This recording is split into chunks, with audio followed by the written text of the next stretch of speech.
प्रदेश की जनता के सहयोग से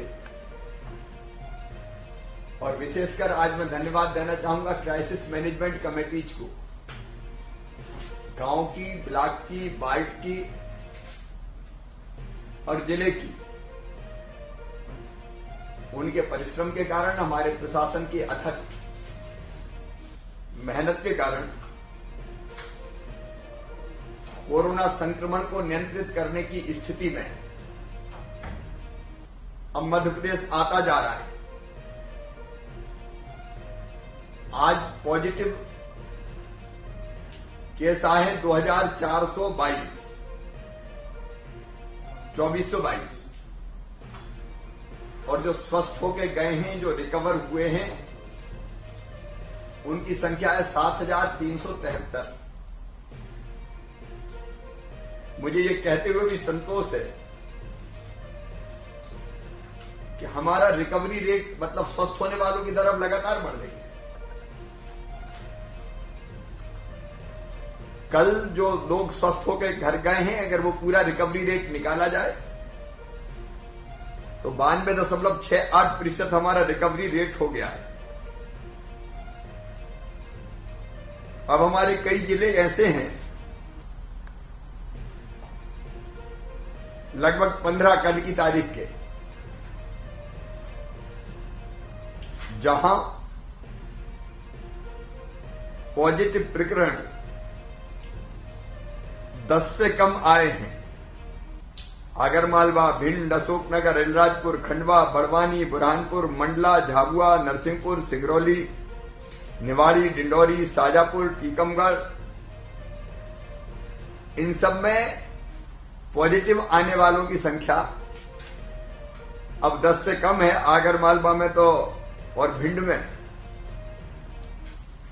एक ही पॉजिटिव केस आए हैं। जो हम जीरो का सोच रहे हैं, मुझे लगता है कि इसी गति से आप सब काम करते रहे, नीचे क्राइसिस मैनेजमेंट कमेटियां काम करती रही, तो प्रशासन और जनता का के साथ मिलके हम जो 31 तारीख का टारगेट तय किया है, कोरोना को बिल्कुल काबू में करना, नगण्य केस पे ले आना, जीरो तक पहुंचाने की कोशिश करना, तो निश्चित तौर पर मेरा विश्वास है कि हम लोग सफल हो जाएंगे। अब पॉजिटिविटी भी अगर आप देखें तो हमारे अधिसंख्य जिलों में 34 जिलों की पॉजिटिविटी 7 दिन की औसत भी 5% या उससे कम रही है। अब ये एक बड़ी उपलब्धि है हमारी, और इसलिए मैं प्रदेश की जनता का आभार प्रकट करता हूं, क्राइसिस मैनेजमेंट कमेटीज को धन्यवाद देता हूं,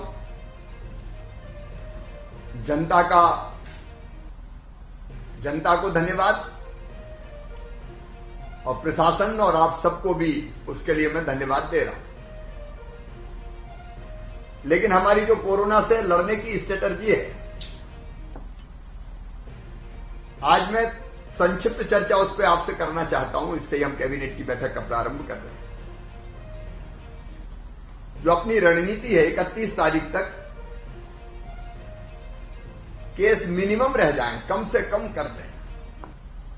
मुझे विश्वास है कई जिलों बिल्कुल जीरो हो जाएंगे, टारगेट सबका जीरो है। कम केस होने के बाद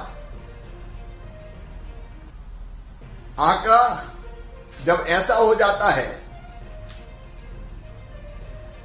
कि उससे अगर संक्रमण फैले तो पकड़ में आ जाए,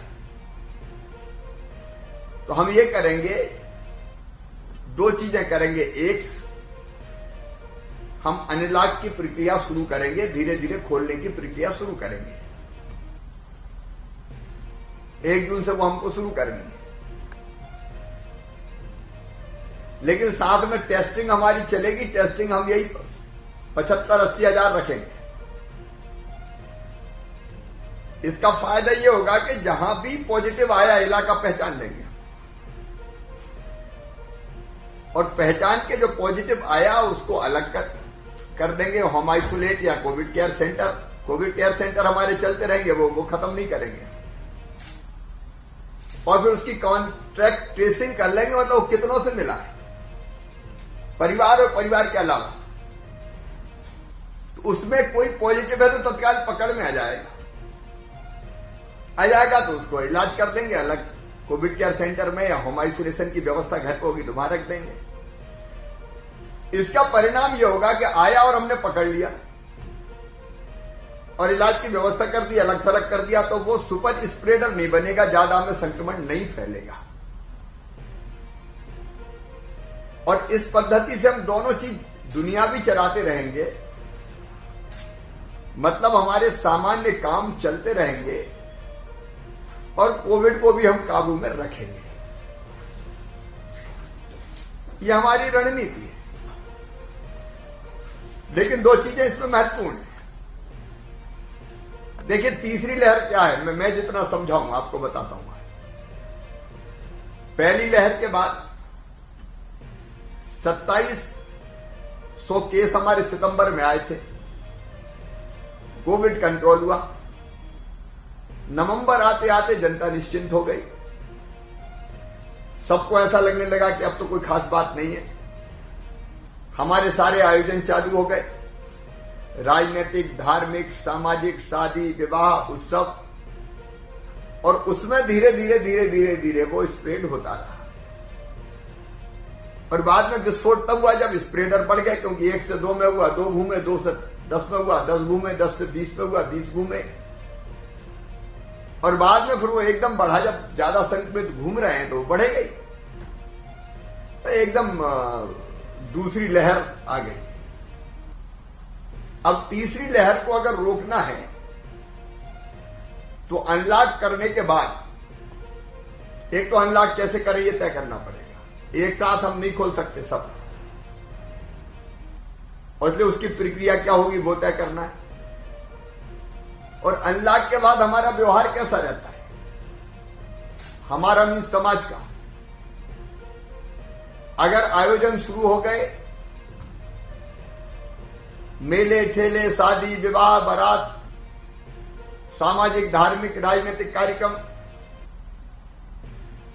तो वो धीरे धीरे बढ़ते बढ़ते फिर बढ़ जाएगा। लेकिन हमने कोविड एप्रोप्रिएट बिहेवियर कहते हैं, मतलब कोरोना के संक्रमण को रोकने वाला व्यवहार, वो अगर समाज से करवा लिया, और समाज कर इसके पहले हमें करना पड़ेगा, मतलब मास्क, दूरी, हाथ साफ करना।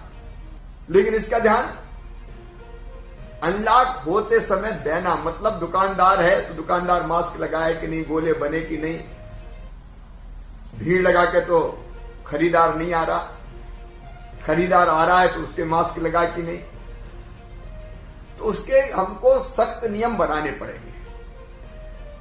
तो कोविड के अनुरूप व्यवहार वो क्या क्या हो वो हमको तय करना पड़ेगा। उसमें मजदूर क्या करेगा, दुकानदार क्या करेगा, कारखाना वाला क्या करेगा, किसान क्या करेगा, तेंदुपत्ता तोड़ने वाला क्या करेगा, ऑफिस हम कैसे चलाएंगे, बाजार कैसे खुलेंगे, कैसे चलेंगे, ये सब हमको तय करना पड़ेगा।